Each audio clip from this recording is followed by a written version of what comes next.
Welcome to the Longshore Insider Podcast from the American Equity Underwriters. At AEU, we are passionate about helping waterfront employers protect their workers and their businesses. Join us as we explore practical strategies for improving workplace safety, effective claims management, and much more. So let's dive in. Welcome to the Longshore Insider Podcast. Hello, and thank you for listening to the AEU Longshore Insider Podcast. In this series, our focus is safety. Specifically, we're speaking with health and safety experts about what they do to develop and cultivate a culture of safety among their teams and within their organizations. Hello, I'm Mike Jernigan with the American Equity Underwriters.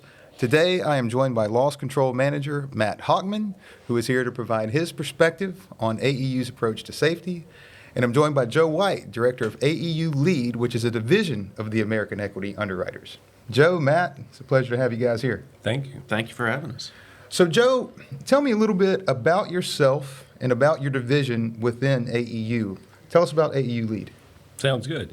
Background, I spent about 25 years with DuPont. Majority of that was within safety, primarily in safety, operational safety. But I did have a few years, about 10 years, in the consulting division, and worked a lot in leadership and in safety as well. Fast forward to AEU Lead, the work that we do now is primarily in leadership. We focus almost exclusively on the supervisor, front, mid-level managers, and we do some work in safety as well, but it's really about helping prepare them for the integration of the incoming workforce. I don't have to tell you there's a lot of changes, a lot of differences between the incoming generation and the outgoing generation. So it's really about helping prepare them for that transition, the skills they need. So with your focus in leadership and supervisors, what's the biggest challenge that's currently facing the safety industry? I think if you go back, I'd say in the 1990s, primarily in the 1990s, there was a wealth of research that was done in the area of neuroscience. And neuroscience immediately had application. There's a lot of changes that you see in marketing that was made almost instantaneously. We recognize that 85 to 95% of all the decisions we make are based on how we feel, not necessarily what we might think. And so that effective, with an A, the effective influence that we have in our decision making, it's never found its way to safety. And we still have a very traditional approach to safety, very much rooted in operant conditioning, which goes back into the early 1900s and the work that Skinner did. And safety has really got to recognize they've got to apply some of this work, some of this research that's been discovered, they've got to apply to the practice of safety. So I think the real opportunity is specifically in addressing at-risk behaviors and applying this wealth of information that's coming out of neuroscience. And with your response, you discussed at-risk behaviors. So how would you define an at-risk behavior? Well, let me go back and say, when I was in safety and in the operational role that I had, the thing that always used to drive me crazy per se is really the at-risk behaviors. Why would someone take a chance? You invest training, you have procedures, you have rules, all the things that we know are necessary for success and safety, and you still have people that'll take shortcuts. And I know of several fatalities where we went back and looked at specifics, and everything that should have been in place was in place, and yet someone still took a shortcut. So, the notion of at-risk behaviors to me, and it gets back to the neuroscience, as I'd mentioned, the notion of at-risk behaviors is that there's some anticipated benefit or gain that outweighs any perceived cost or consequence. And so when I think about an at-risk behavior, to me, that's what it is. But it's really deeply rooted in our past experience. And if we have success taking a shortcut, over time it becomes a habit, and we're far more likely to do it over and over. So it's kind of what motivates somebody to do those things. Absolutely. And then learning from them. Absolutely. Well, you mentioned this, and you spent more than 2 decades studying this. And I've been honored enough to sit through some of your sessions and hear you speak about it. And you've already sort of spoken about why people take those risks. But what is it that we might be able to do to keep people from taking those unnecessary risks? Well, it's really not about trying to change what people think.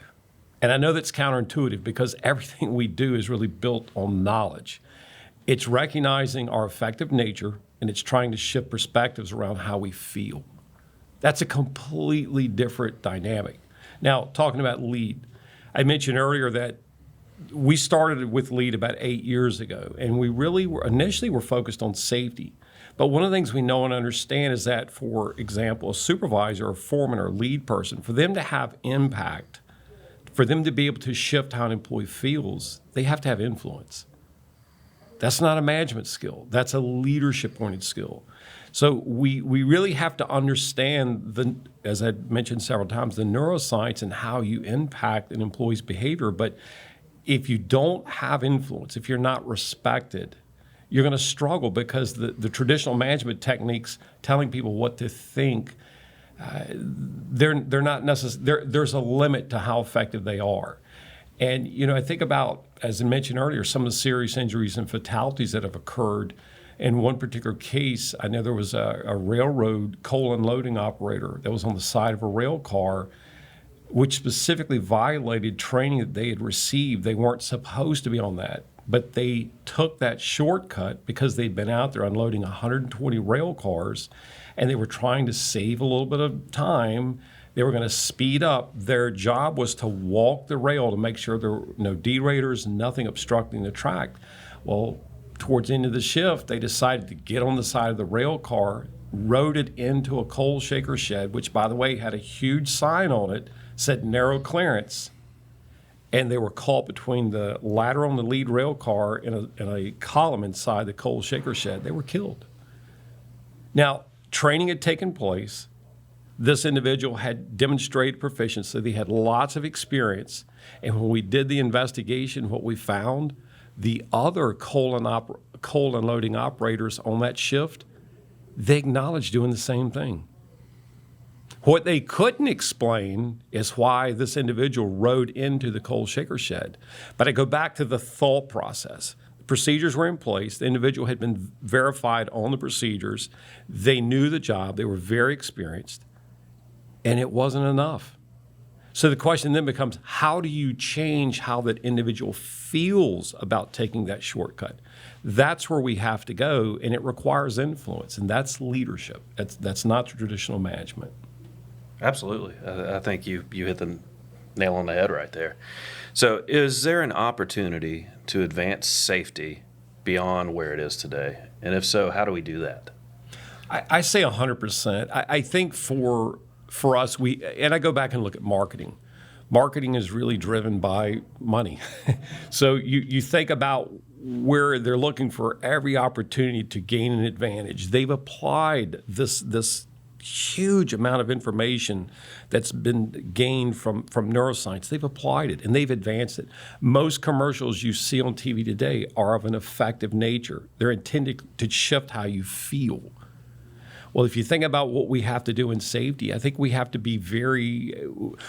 really shatter and be willing to take some chances. And I know that's a little bit foreign for what we do, but we have to acknowledge that as humans, we are emotional, we're often irrational, and we've got to be able to navigate that using actual science, not philosophy in some cases that's rooted in 100-year-old, information that we may have had in the early 1900s. So it is about learning more, and it's about really being willing to get outside of our. Let me just say it this way: we've got to quit going to the same well of knowledge, and relying on that and hoping that we're going to get a different outcome. It reminds me of that old saying, "Do as I say, not as I do." Right? Because we may not want to admit it, but so much of what we all do is a result, the actions we take, they're a result of our emotions. Absolutely. We're emotional creatures, and I think if we're being honest with ourselves, we know that. But if we're trying to get a company to adopt these practices that you're talking about, to shift the way that they think about safety and how they approach their employees, how can we get them to do that? I think the key is going to be not necessarily safety. I think it's going to be going back to leadership. So we know right now the incoming generation, they really prefer participative leadership. Participative being the opportunity to have an input and involvement. That's 72% of Gen Z prefers participative leadership. Their least preferred management or leadership method is authoritative or autocratic. Well, that's what predominantly exists in the industries that we have. So I think for us, it's going to be going back, reskilling, upskilling, and learning leadership skills, developing influence, recognizing the importance of respect and credibility. And I think at that point, then we're able to have a completely different discussion around safety. We've got to quit relying exclusively on the what. This is what I need you to know, what I need you to do. And we've got to be willing to have conversations around the why and the how. Why would someone use their cell phone while driving? Let's have that discussion. I can certainly tell you all the reasons, all the rules and procedures for driving a vehicle. If you use a cell phone, for example, we're going to terminate you while you're driving. Now, let's have a different discussion. Why would someone use a cell phone? Well, they'd use it because of convenience. They can multitask. Let's have that discussion. Because remember, we're trying to shift how people feel about these topics, not change what they know, shift how they feel. And, one of the things I said earlier about what's an at-risk behavior, it's a perceived benefit that outweighs any cost, anticipated cost or consequence. The problem we have is that in most cases, at-risk behaviors are habits. They've formed over time.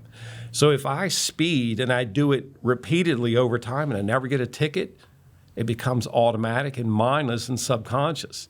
So it's that at-risk behavior that's a habit that's so problematic. And the only way we're going to get to that is to have these discussions, these collaborative discussions that really focus on the why and the how. We've got to be willing to go through that. And as Ed said earlier, we can't always go back to that same well of knowledge and do things the way we've always done. It's a different strategy.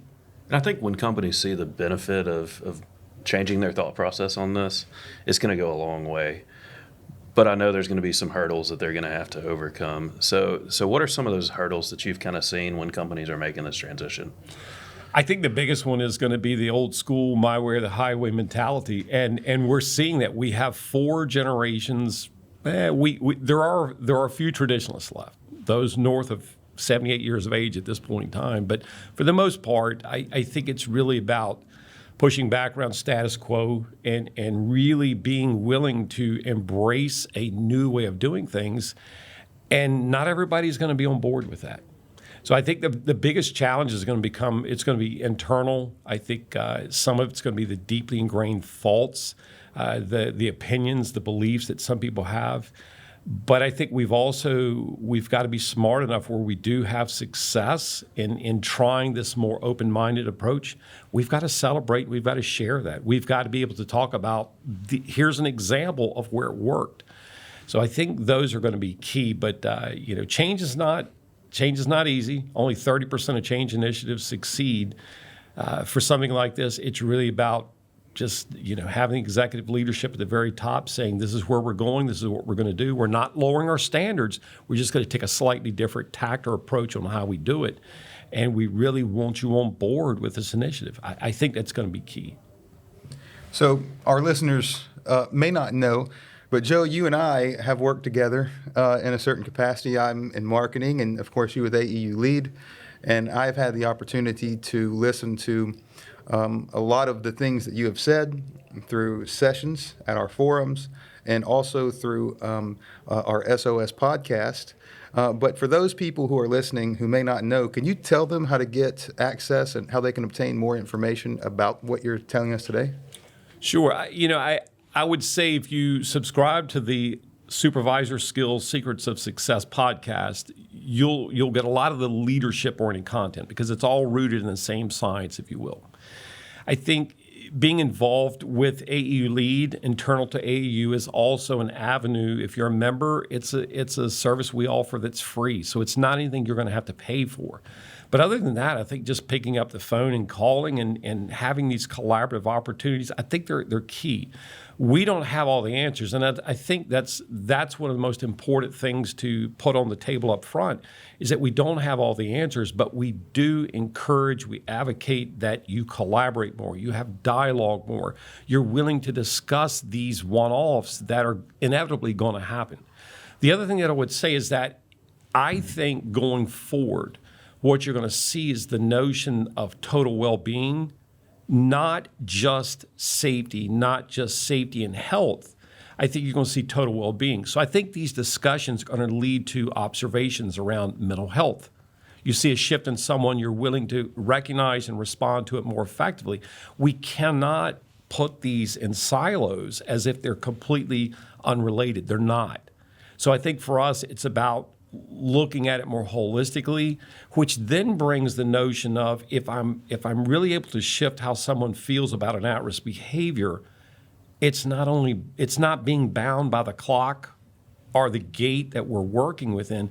They're going to take it home. So I think it's a new frontier. I think it's exciting. And I think the other thing you're going to notice is that as you develop these leadership skills, as you develop influence, as you earn respect, what you're going to find is that you're going to see improvements across the board. You're going to see your culture improve. You're going to see turnover go down. All of these things are related. It's really about connecting all these dots. So I think if we're able to see the true value in it, I just think it's going to help a company across the board, and they're going to be more competitive. And again, I would encourage anyone who is listening today, be sure that you subscribe to the Supervisor Skills Secrets of Success podcast. I mean, I have enjoyed listening to that, and I have learned so much from that. So again, I definitely encourage anybody who is interested in really learning more and to have a continual flow of that information, subscribe to that podcast and listen to it, because it's extremely valuable, and you will learn a lot more about what you're talking about today. Appreciate that endorsement. You provide a lot of examples. You talk about this in more detail, and it's something I'm excited to share with other people. So I do hope that they subscribe to that podcast. Yeah, and again, appreciate that endorsement. I think, again, one of the shifts is the compressed topics. Everything we do is 8 to 10 minutes in length, be it the podcast or microlearning. We have them in 8 to 10 minute sound bites. And I think that better aligns with the incoming generation. I think it better aligns with the flexibility that a lot of companies need today. You don't have to have the hours-long chalk and talk traditional training that we've had in the past. It's about meeting people where they are, helping them in the moment, and then being able to advance them forward with the need they have at that specific time. And they're not overwhelmed as well. No, not at all. And it's that steady drip. I think that constant reinforcement, steady drip, is really key to long-term knowledge. Well, I think that's a perfect place to end this discussion today. Guys, I appreciate you joining me. Joe, Matt, thanks so much. Thank you, Mike. Thank you.